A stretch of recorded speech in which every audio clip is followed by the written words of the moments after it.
Alright, so this is our week 2 assignment 1 project by Jasmine Porter and Kelly Cleaver. First, we're going to do a little overview of kind of general terms. So we're talking about prejudice, discrimination, oppression, and privilege. So acting on your prejudices is termed discrimination. Sometimes people can use that discrimination if it's wide scale and becomes oppression, and then the one group's prejudices are backed by society and institutional power. Now, discrimination can range in its differences in subtlety, from just discomfort of general, maybe just walking on the other side of the street, to all-out fear or violence. The person can even be unaware of their own discrimination, kind of just the way that you normally act around different types of people, so it might be hard to detect.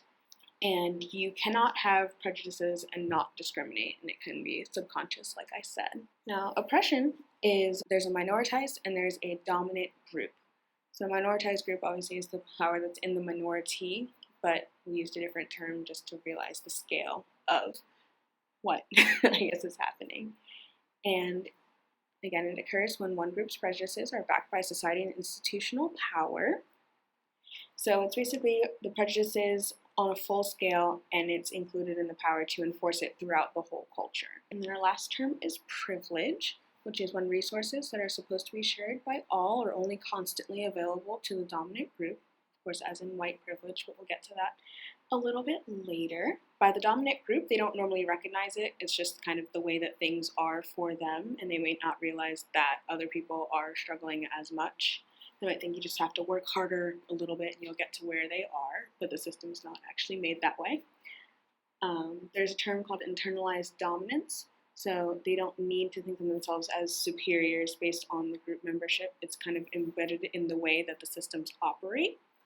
And then there's internalized oppression, which is when the minoritized group accepts and acts out the constant message that the group is inferior. Sometimes it's even unintentional because it's just, again, the way that things are. You can't really recognize it all the time.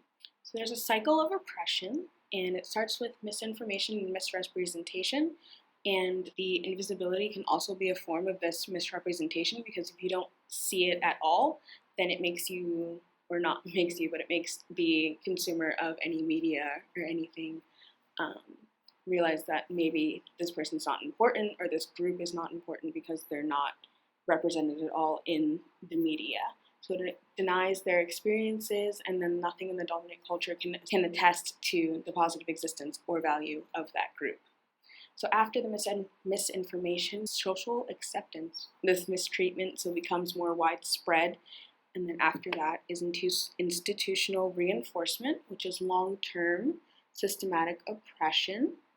And that's going to lead to the lower position overall for the minoritized group. This is kind of where we get into that section of oppression and discrimination. And those dominant group uses the position to justify the oppression. So it kind of gets erased that it's from misinformation, and kind of just what the dominant culture thinks about the minoritized group. And that's where their cultural deficit theory comes in. The dominant culture believes that the minoritized group's oppression is due to specific cultural characteristics instead of structural barriers. Again, that thinking of if you just work harder, if you just kind of get off your bum and get to it, you can be right where I am, instead of using the system as the way it works. So race and racism are two different terms. Race is a social construct, and it's a relatively recent idea in terms of like human evolution. And it's the false concept that geographical adaptations are genetic and result in great differences between groups of human beings. So basically geographical adaptations, skin color, hair type, and texture. They're thinking they're genetic, and they're leading to scientific racism, which is where they tried to prove racial superiority through pseudoscientific means, kind of taking blood tests and being like, okay, they've got this one, I don't have that one, I am now genetically superior. Racism is the oppression where one racial group is dominating over all of the others, basically. So then this leads to racism and how it intertwines with white privilege. So in the United States, racism is white, racial and cultural prejudices and discrimination that is supported by the power and authority of institutions, and it's used to the advantage of whites and to the disadvantage of people of color. So even though an individual person who is Caucasian may be against racism, they still benefit from the system that privileged whites as a group, which ties into white privilege, a sociological concept that refers to advantages that are enjoyed and taken for granted by whites and cannot be by people of color. A ideal, which is whiteness as a property, not necessarily like, yes, it's also your identity, it's also your culture, but you can take it as your property as well, which is being perceived as white, has more than a racial classification. It's a status that is endued with privileges and rights that are denied to others, and it can translate into material gains like better jobs or just a better structure for your life in general. And it may not actually tie into your actual cultural identity. Like, you may just have lighter skin than a different person of color, but if you can be seen as white, then you'll be treated as such, so your life may be different than a person who is of your same internal identity, but they just look different on the outside. All right, so the diversity topic that we selected was socioeconomic diversity in learning. Lower socioeconomic status, we'll abbreviate it SES, that encompasses not just income, but also educational attainment, financial security, and subjective perceptions of social status and social class. Educational researchers do often use financial markers like eligibility for Head Start programs or Pell Grants to approximate as an indicator of low SES, just because it does have so many factors to it. The lower socioeconomic status is linked to poor academic performance, higher incidences of learning disabilities, and more limited educational and career options. And that's due to a variety of barriers within the learning environment. First, there are cultural associations between background and ability. Teachers have lower expectations for students from low socioeconomic backgrounds, and this can become a self-fulfilling prophecy. Physical characteristics and social standing can lead to a student's intelligence and potential being labeled deficient.